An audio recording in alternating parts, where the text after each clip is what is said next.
Cimarrones, bienvenidos una vez más a una nueva edición de Sensor UABC, la temporada 25. El día de hoy tenemos un programa muy especial para ustedes porque detrás de mí se encuentra la Expo Ecocimarrones, una exposición realizada por estudiantes para el cuidado ambiental. En el programa de hoy les estaremos dando cobertura a muchas actividades que se dieron por este día. Pero bueno, no se diga más. Yo soy Alan Martínez y acompáñenos, esto es Sensor UABC, la temporada 25, detectando el quehacer universitario. No se diga más.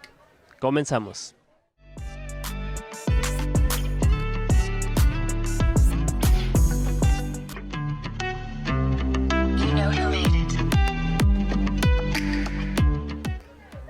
Hey, espera, antes de continuar con la cobertura hacia la Expo Ecocimarrones, vamos a ver una cápsula de la sección Soy Cimarrón para el estudiante de la Facultad de Humanidades y Ciencias Sociales, Mario Hurtado. Así que no siga más, vamos a verlo.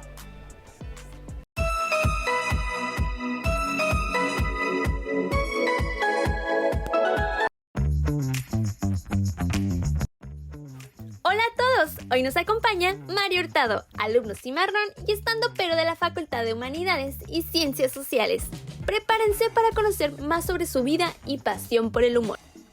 Hola, ¿qué tal? Mi nombre es Mario Arturo Rendón Hurtado, estoy estudiando la carrera de Ciencias de la Comunicación y actualmente me encuentro estudiando el 7º semestre en la UABC.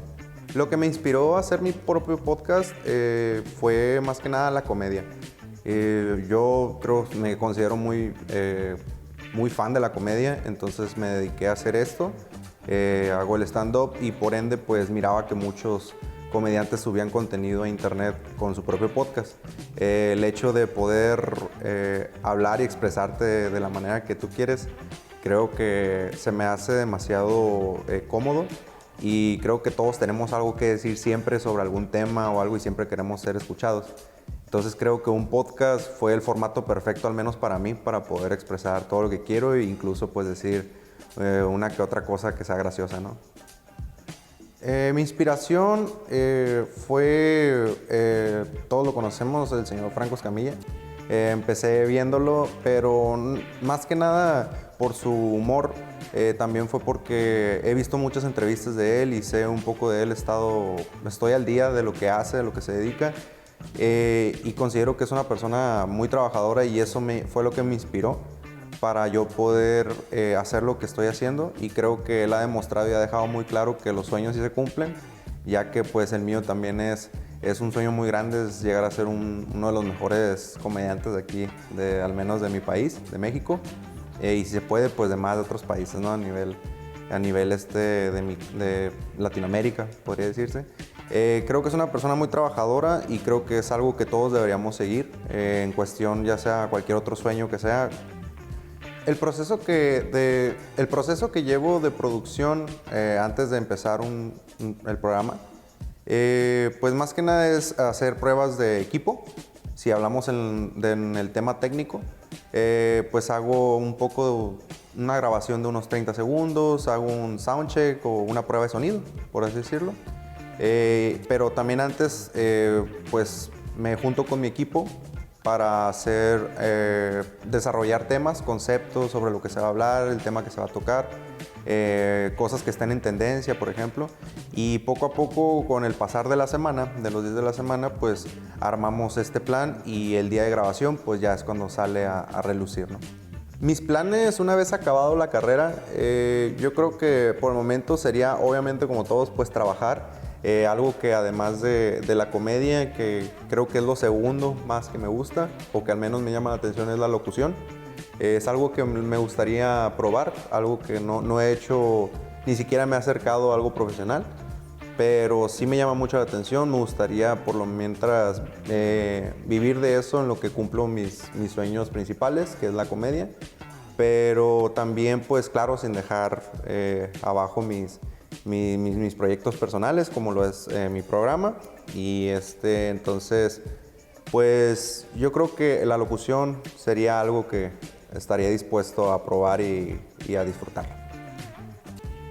El consejo que le puedo dar a la gente que quiere empezar sus proyectos como un podcast, que salgan de su zona de confort. Porque la verdad, a experiencia mía, eso es algo que que no me ha dejado crecer en un tiempo atrás. Siempre estuve cerrado a la idea de que esto solamente es, no sé, con amigos solamente o algo así. Y pues yo siempre me ponía pretextos de que no hay tiempo, no puedo hacer esto, no puedo hacerlo mejor porque pues no tengo tiempo, cuando en realidad sí lo hay, solamente lo que tenemos es falta de organización. Creo que organizándonos todo se puede. Todo se puede, está muy bien demostrado por mucha gente. Creo que la gente más exitosa es la que nos ha dado el mayor ejemplo. Gente, pues, se ha sabido organizar muy bien, vaya. Entonces, nos lo han demostrado con su éxito, con su trabajo. Entonces, creo que sí es algo muy importante eso. Tiempo sí hay y también hay muchos pretextos. Entonces, creo que sí se puede, háganlo, anímense, salgan de su zona de confort. Si ven a alguien, a fulanito, fulanita que está haciendo contenido y le va mejor, invítenlo a su programa. Él o ella sabe que pues lo que es pasar ese proceso que ustedes están pasando, que es comenzar. Entonces, él o ella, con mucho gusto, estoy seguro que la mayoría va a aceptar para apoyar el proyecto. Y pues eso se trata igual, si unos ya tienen un poco más de seguidores, ya tienen más experiencia en este ámbito, pues también comience a gente nueva que va empezando en esto también, a apoyarlos, a asistir a sus programas si es que los invitan. Y pues el chiste, pues yo creo que es apoyarnos entre todos, ¿no? Entonces, yo creo que eso sería un buen consejo para esta gente. Salgan de su zona de confort y sepan organizarse, que sí se puede. Nos pueden encontrar en redes sociales, en Facebook, Instagram y TikTok como Tarros y Micrófonos, y en YouTube nos pueden encontrar como Mario Hurtado. Gracias por acompañarnos en esta entrevista. Sigue disfrutando de Sensor UABC.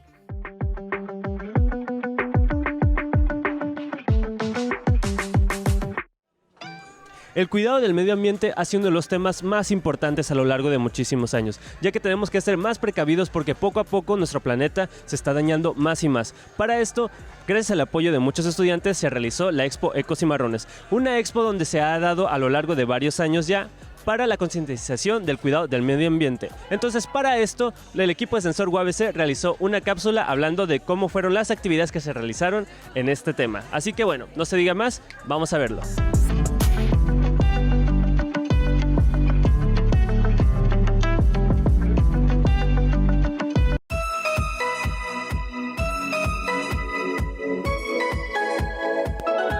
Miércoles 17 y jueves 18 de abril se llevó a cabo en la explanada de UABC Campus Otay la 10ª Feria Ecológica de Ecocimarrones, donde se dejó ver a muchos cimarrones disfrutando de esta feria. Los puestos que pudieron apreciar fueron comida vegana, comida mexicana, bazares muy interesantes y la venta de productos ecológicos. Las dinámicas fueron muy completas, ya que habían conferencias al aire libre, presentación de proyectos ecológicos, algunos juegos y círculos de interacción. Es importante decir que los Ecocimarrones son un conjunto de alumnos los cuales se encuentran preocupados por el medio ambiente y que no solo son alumnos de una sola facultad, sino que se encuentran alumnos de diferentes carreras, como lo es Derecho, Ingeniería, Comunicación, Artes, entre otros. Estos alumnos de igual forma realizan actividades dinámicas, como lo son las limpiezas de playas de Tijuana, realizaciones de composta y también realización de proyectos que ayudan a toda la Universidad Autónoma de Baja California. Por ejemplo, uno de los proyectos que comentan que están casi por concretar es la realización de áreas verdes que incluyan plantas relacionadas a la botánica. Sin duda alguna fue un evento muy dinámico, del cual aprendimos que la conservación del medio ambiente nos garantiza y asegura los servicios ambientales para ayudarnos a satisfacer nuestras necesidades básicas, esto con regulación y soporte de la vida. Para concluir, estas fueron algunas de las palabras que dio la presidenta del Club de Ecocimarrones, Lorena Arellano. Para que se den cuenta que no es necesario saberlo todo para poder hacer algo por nuestro medio ambiente y poder prosperar juntos para lograr ese cambio que realmente necesitamos.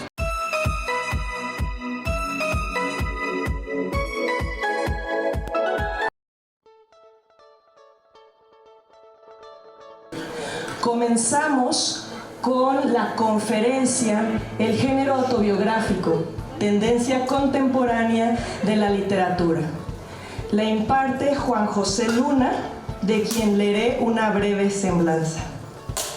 Juan José Luna nació en Tepic, Nayarit, en 1973 y es licenciado en Lengua y Literatura de Hispanoamérica.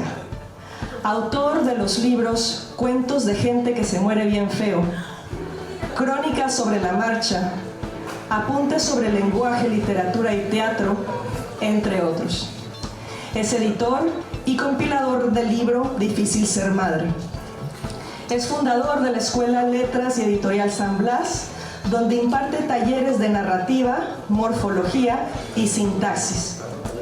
En 2022 montó No Shame, una conferencia sobre depresión y ansiedad, donde expone su testimonio personal y aborda el tema del estigma sobre la salud mental.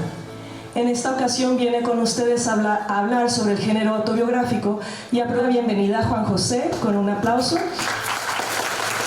Para hablar de la autobiografía, quiero decir, como lo mencionó Lili hace rato, mi trabajo es, soy escritor y soy editor tengo mi propia editorial, un sello editorial más bien, no mi editorial, sino un sello editorial que se llama San Blas y que empezó como una escuela de letras.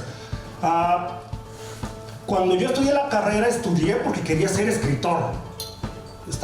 Estamos de acuerdo todos en que para ser escritor no tienes que estudiar una carrera en literatura, en lengua y literatura. Pero yo pensé que era lo mejor hacerlo, porque me hice un lector tardío, fui un lector tardío, o soy un lector tardío, es decir, no leí en mi infancia, ni siquiera en mi adolescencia, ni siquiera en mi primera adultez. Empecé a leer más o menos a los 30 y tantos. Y pensé que tenía un bagaje, sabía que tenía un rezago literario muy serio, tomando en cuenta que quería ser escritor. Eso es lo que yo pensaba. Sin embargo, dije, no, bueno, vamos a estudiar la carrera y de allí vas a agarrar un poco de forma, de estructura, y a partir de allí empiezas a escribir. Eso es lo que hice. Cuando termino la carrera, me doy cuenta que hay un montón de gente que, al igual que yo, quiere escribir, pero que no le interesa estudiar una carrera literaria, aventarse 4 o 5 años en una carrera literaria. Gente mayor, sobre todo, es decir, mayor, hablo de gente de 30, 40, 60 años también. Y de ahí viene esta idea de escribir, de hacer la escuela de literatura, en el que empecé haciendo talleres de redacción y de autografía, justamente. Nadie se lo dijo a la mejor. Y alguien me comentaba sobre ese libro. Es un libro autobiográfico de una joven de unos 30 años más o menos, no son 30 y tantos años, que decide, que no sabe más bien si abandonar su trabajo en el que gana muy bien para ponerse a escribir. Al final de cuentas ella publicó el libro y le funcionó, le ha ido bien. Es un libro que se ha vendido, pues se ha vendido bien y la gente se ha visto conmovida, sobre todo las mujeres. Y justamente son las mujeres, creo que aquí en México, no sé en otros países, pero creo que aquí en México es donde están las mujeres nacidas sobre todo en los 60, en los 70, que están escribiendo autobiografía y que les está yendo muy, pero muy bien. Escribir autobiografía es exponerse a sí mismo, pero a la vez cuando estamos hablando, por ejemplo, en mi caso, cuando yo escribo autobiografía, que mi único libro realmente autobiográfico es Crónicas sobre la marcha, en donde empiezo hablando de mi primer ataque de ansiedad y hablo un poquito sobre mi depresión allí. Bueno, los síntomas de la depresión. Y en este libro era justamente hablar de esas cosas que no le voy a contar a la gente. De esas cosas que si salgo con una mujer a tomar un café por primera vez, no le voy a contar eso porque voy a salir mal parado. Y justamente esa era mi intención cuando escribí ese libro, Crónicas sobre la marcha. Hablar de aquello de lo que no me atrevo a hablar. Cuando me decido escribir, algo que me puse a hacer es leer libros de autores en donde hablan de su propia experiencia. Entre ellos leía uno que se llama Frank Conroy, con un libro que le recomiendo mucho, que se llama, y es autobiografía, que se llama Stop Time, se lo recomiendo muchísimo. Y entre estos libros, hay otro de John Gardner también que se lo recomiendo mucho, creo que se llama Escribir una novela o algo así. Entre ellos decían que cuando tenían alumnos les sugerían no escribir fantasía, por ejemplo, incluso ficción, cosa que yo suelo hacer también. No escribas ficción, escríbela si quieres, pero fantasía definitivamente no, porque te vas a meter un montón de broncas para poder mantener una historia de fantasía. Por otro lado, si empiezas a escribir ficción, una cosa es aprender a narrar y otra cosa es aprender a fabular. Sí vemos la diferencia, ¿no? Narrar, utilizar estos recursos propios de la narrativa con la prosa, prosísticos. Y la ficción es ya inventar una historia y cómo sostienes una historia. Allí es donde empieza la bronca. Entonces, por eso yo siempre sugiero, empieza a narrar. ¿Quieres escribir? ¿Quieres empezar a escribir? Empieza a contar tu propia historia, que como decía hace rato, pues es la historia de todos.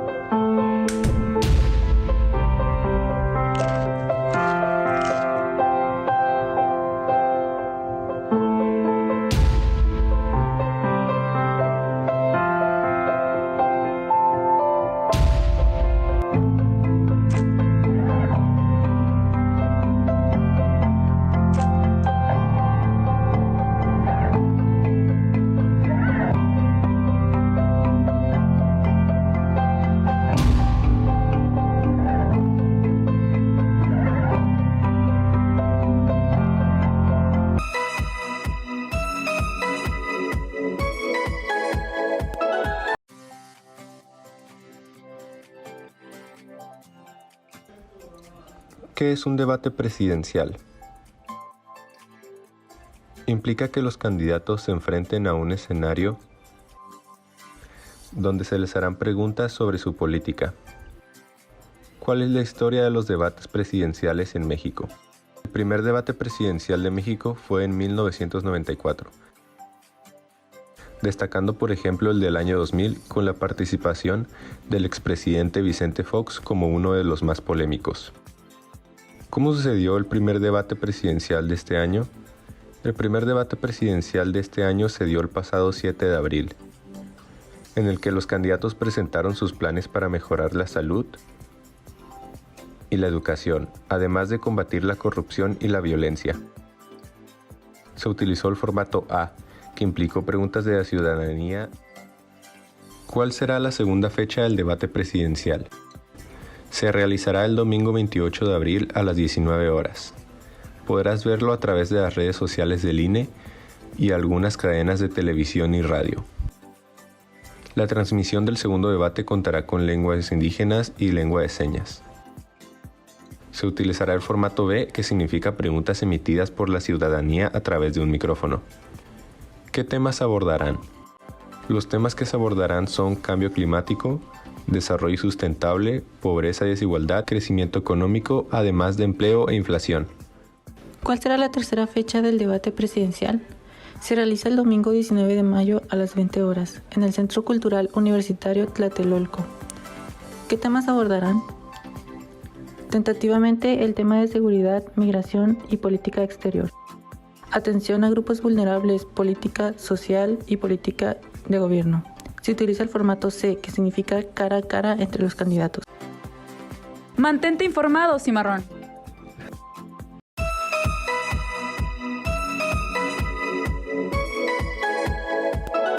Yesenia León es una mujer nacida bajo el signo de Libra. Desde temprana edad desarrolló inquietudes en actividades artísticas. Una de ellas fue la fascinación por la escritura y la lectura sobre temas de terror, misterio, ficción y horror. Desde la adolescencia creó sus propias historias, poemas y cuentos, que continúan incrementándose hasta el día de hoy. Soy Yesenia León, autora de la novela Dedos Verdes. Les voy a hablar un poco sobre la novela. La novela se titula Dedos Verdes porque la protagonista tiene magia verde en sus manos. Toda esta magia la utiliza para recolectar toda la maldad que hay en la tierra. Después toma todo esto, lo lleva a cabo un ritual y el resultado es una pócima. Después esta pócima pues la utiliza para rejuvenecer, digámoslo así. y tiene como compañero un gato negro que se llama Whisper, que se comunica mentalmente con ella. También tenemos a los villanos, a los cuales titulé coleccionistas de lágrimas. Son personas que detectan a sus víctimas, después estas víctimas las llevan consigo, las enamoran, les rompen el corazón, y cuando ellos lloran, ellos se alimentan de esto. De ahí el nombre de coleccionistas de lágrimas. El libro lo escribí en 3 meses, fueron pequeñas sesiones, ya que soy ama de casa. Entonces, cuando tenía tiempo de escribir, pues lo tomaba. Fueron 3 meses muy consecutivos. Mi inspiración fue un pequeño dibujo que hice, y cuando lo terminé me imaginé que algo tenía que haber relacionado con este dibujo, y comencé a crear la historia. Mi inspiración fue porque tuve mucho tiempo leyendo cosas sobre la magia, sobre los dioses antiguos, incluso los rituales que están dentro de la novela los inventé yo, y están escritos en latín para darle como todo ese misticismo, la antigüedad. Yo describiría la novela como mágica, unos toques de horror, porque suceden aquí varias cosas un poco fuertes, y unos matices románticos.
De nosotros consistió en 2 partes. Fue la exposición del padecimiento EBC, evento vascular cerebral, dirigido por los compañeros de medicina de la maestría de salud pública.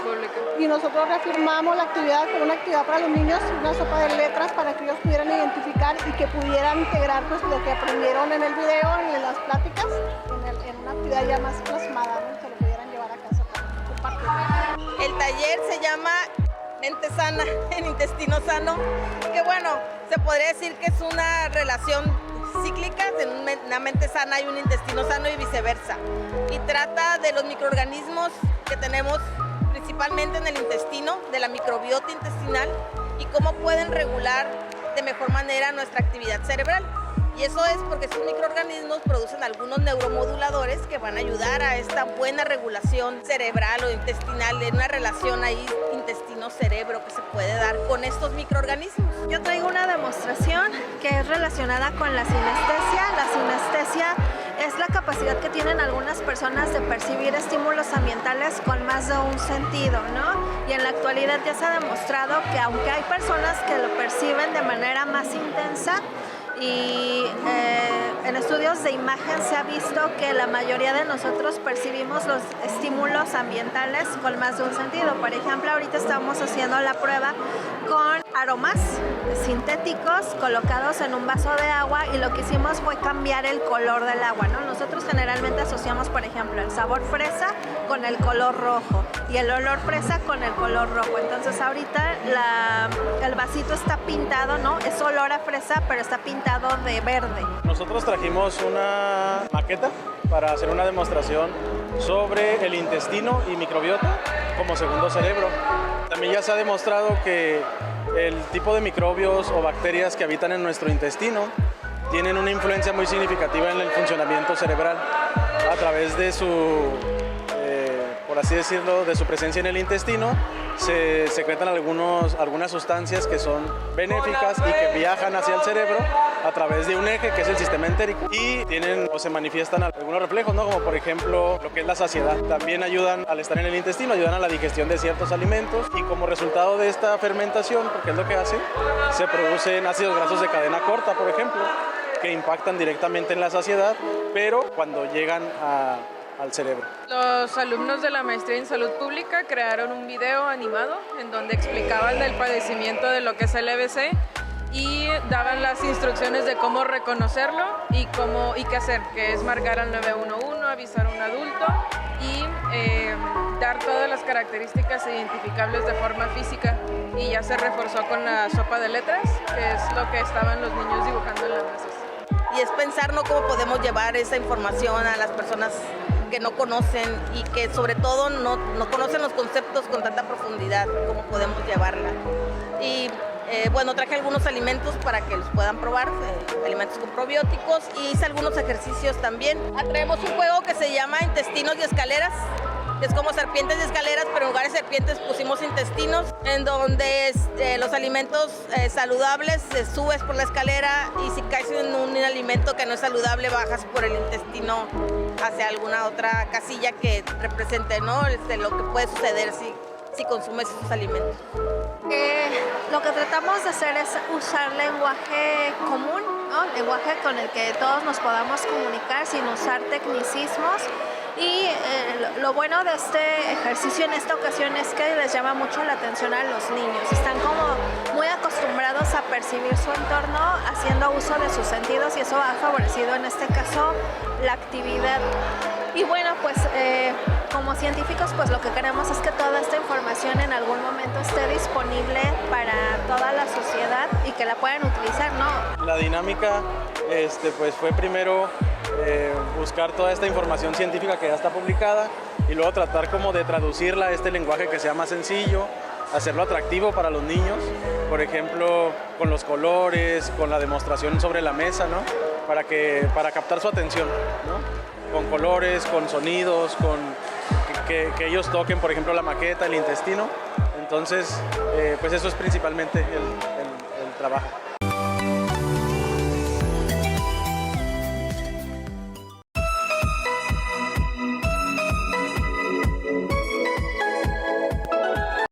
Pasamos a saludar a la comunidad cimarrón, a los estudiantes de la UABC. Les invitamos a participar este 24 y 26 de abril en la actividad que es el conteo ciclista. ¿Y qué implica? Poder observar el flujo de movilidad de la propia ciudad. Vamos a colocar un punto de observación en la UABC, en Avenida Tecnológico y Boulevard de las Américas. En esa esquinita nos vamos a organizar en turnos de 3 horas para cubrir de 7 de la mañana a 7 de la noche puntos de observación. Si bien el motivo es utilizar las bicicletas ahorita como pretexto para observar la propia calle, cómo cruza la gente, si es que pasan perros, si pasan personas con sillas de ruedas. Vamos a utilizar la bicicleta como una aliada de la ciudad para observar cómo es que nos movemos. Entonces invitamos a la comunidad de la UABC a aprovechar sus horas de servicio social, efectivamente ofreciendo 3 horas a nuestra ciudad. A las personas que se registren como voluntarias, ese día se les va a dar un lunch, se les va a dar hidratación, va a haber una sombra y un identificador como parte de la actividad colectiva que se suma a un panorama nacional. En este conteo ciclista ya se realizó en la ciudad de Mérida, en Oaxaca, en Ensenada, en Culiacán y toca ahora al turno de Tijuana a levantar su propia información, a conocernos y sobre todo aprovechar esta información para iniciativas más fundamentadas y sobre todo pasar de una queja o de una resignación como se percibe al momento de movernos por la ciudad de Tijuana en pequeñas acciones que abonen a una movilidad segura.